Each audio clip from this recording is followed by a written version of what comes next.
प्रिय छात्रों, प्राथमिक उपचार कक्षा भाग 2 में आपका स्वागत है। इसके पिछली कक्षाओं में प्राथमिक उपचार के सुनहले नियमों के बारे में आपको विस्तृत जानकारी दी थी। प्राथमिक उपचार के संक्षेप में कब चालू की गई, कैसे चालू किया गया, कहाँ से शुरू हो गया और इसके हमारे क्या महत्व है दैनिक जीवन में, उस पर प्रकाश डाला गया था। आज हम विशेष रूप में प्राथमिक उपचार की कक्षा में जो भूमिगत खदानों में उत्पन्न हो सकते हैं खतरे, उसमें उस दरमियान कैसे कैसे हम उसके उपचार करें, उसके बारे में जानकारी प्राप्त देंगे। तो सर्वप्रथम भूमिगत खदानों में या खुली खदानों में इलेक्ट्रिक शॉक लगने का खतरा हो सकता है। तो अगर बिजली से किसी को घात लग गया है तो उस हालत में क्या प्राथमिक उपचार देंगे। तो उसमें सर्वप्रथम आपको पहले ये पावर काट देना है, विद्युत आपूर्ति बाधित कर देना है। अगर वहाँ विद्युत काटना संभव नहीं है तो लकड़ी या डंडे का प्रयोग करते हुए घायल व्यक्ति को यंत्रों के संपर्क से अलग कर देना है, ताकि जो बिजली की धारा उसके शरीर से होकर बह रही है वो रुक जाए। अगर उसके कपड़े में आग लग गई है तो उसे बुझा दें। उसकी सांस अगर रुक गई है तो आर्टिफिशियल सांस देने की व्यवस्था करें। जब होश में हो तो जले घाव का उपचार करें।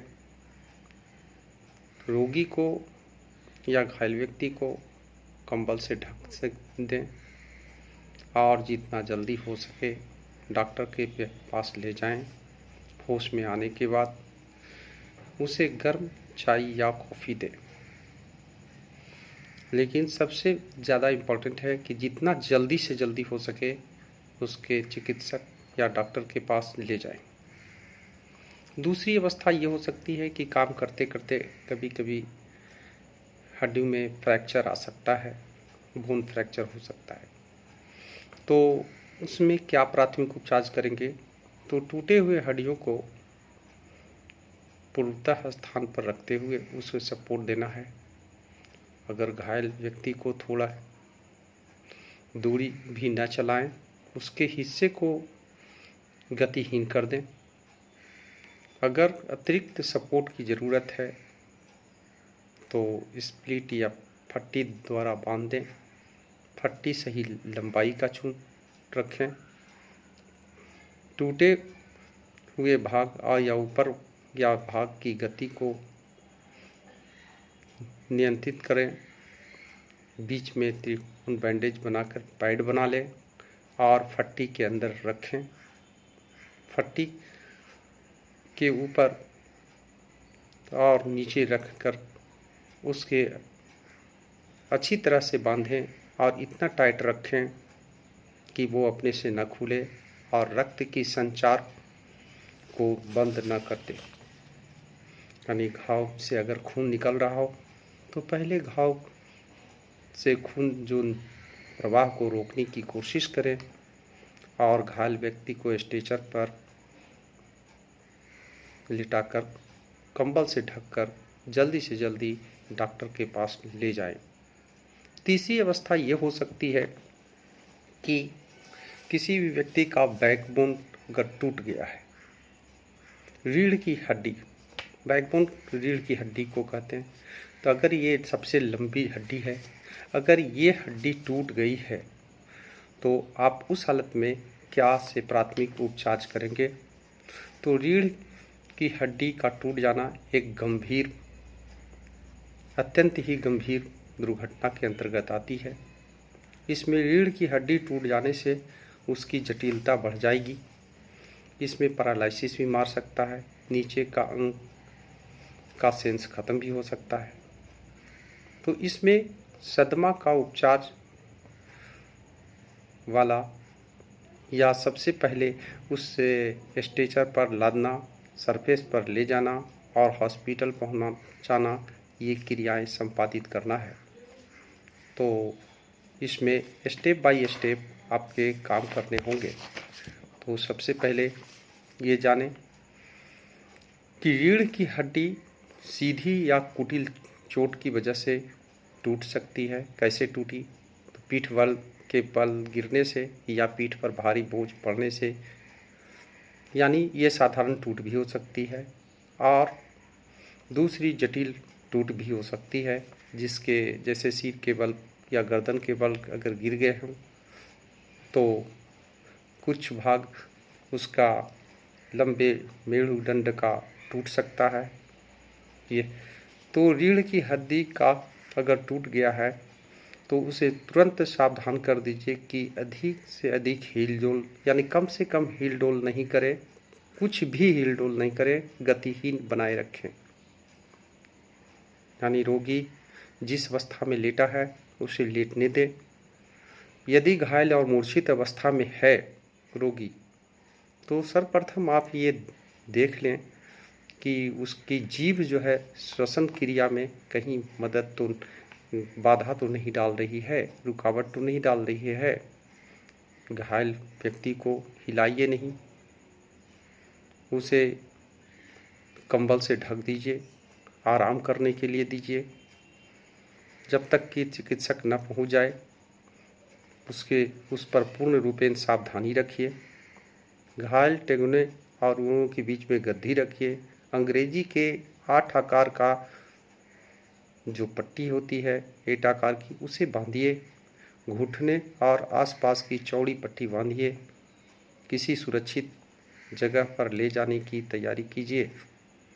और घायल का चेहरा ऊपर की ओर, लेकिन खदानों में जब हम ले जाते हैं तो उसकी चेहरा नीचे की ओर अधोमुखी होती है। ये अब आपको बताएंगे विस्तृत रूप से कि किसी भी व्यक्ति को स्ट्रेचर पर ले जाने के कितने तरीके होते हैं, कैसे लादा जाता है। अगर दुर्घटना स्थान पर स्ट्रेचर नहीं हो तो अब क्या करेंगे?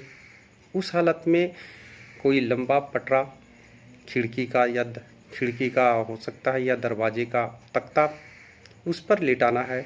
उसकी लंबाई रोगी की लंबाई और चौड़ाई के अनुरूप होनी चाहिए। तो पहले स्ट्रेचर की ऊपर स्ट्रेचर में कंबल को बिछाइए, उस पर तकिए और गद्दी को रखिए जिससे उसकी गर्दन या पीठ का सहारा मिल सके, परंतु प्राकृतिक घुमाव जो होता है उसमें रुकावट न डाले। एक बाहर व्यक्ति, उसके परिवहन के लिए हम लोग 4 वाहकों की ज़रूरत पड़ती है। 2 व्यक्ति, एक सर और दूसरा पैर की ओर, 30 छाती और कमर के सहारा देकर इस तरह उठा करके उसे हम स्ट्रेचर पर लोड करते हैं। तो स्ट्रेचर पर लादने की 2 विधियां हैं जो स्टैंडर्ड मेथड कहलाता है, जब घायल के नीचे कंबल हो, और दूसरा ही ऐसा विधि है जिसको संकटकालीन विधि या इमरजेंसी मेथड कहते हैं, जब कंबल उपलब्ध न हो। दोनों हालतों में यह ध्यान रखें कि रोगी को हिल डोल कम से कम हो, उसको सुविधाजनक बेहतर तरीके से उठा सकें। कंबल पर जब कंबल आपके पास उपलब्ध हो तो रोगी को उठाकर कंबल के किनारे को ढक दीजिए और किनारे में डंडे कंबल के किनारे में लपेट दें। चारों बाहन मिलकर एक साथ एक समान ऊंचाई तक उठाना है और ध्यान रखना है कि उसको समतल हमेशा बनाए रखना है, लेवल मेंटेन करना है। तो इस तरह परिवहन में विशेष रूप से ध्यान देना होगा। अब विशेष जानकारी के लिए मैं आपको बता दूं कि हमारे यहाँ जो हड्डियों का जो फ्रैक्चर होता है वो कितने प्रकार का और कैसे होता है। तो इसमें फ्रैक्चर एक सरल सिंपल फ्रैक्चर कहते हैं, जब टूटी हड्डी जहाँ पर हड्डी है टूट गया, चोट लगने की वजह से टूट गया हो, तो उसे हम सिंपल फ्रैक्चर कहते हैं। लेकिन कभी कभी होता है कि जहाँ चोट लगी है उस जगह नस टूटकर उसके अंदर या बगल में आंतरिक हड्डी टूट जाती है, तो उस हालत को हम कॉम्प्लिकेटेड या उलझी हुई टूट कहते हैं।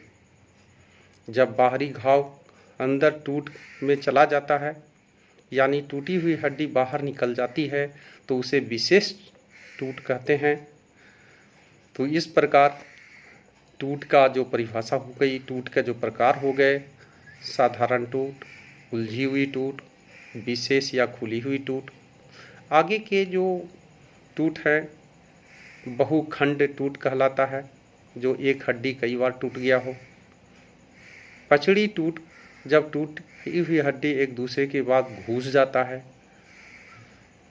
कच्ची टूट, बच्चों की हड्डियों में दरार जो पड़ जाते हैं या मुड़ जाते हैं, कच्ची टूट कहलाता है। दबी टूट, जब खोपड़ी या भूरी की भास में टूट जाता है। तो इस तरह टूटी हुई हड्डियां के क्या क्या लक्षण होते हैं, उसे कैसे पता लगाएंगे।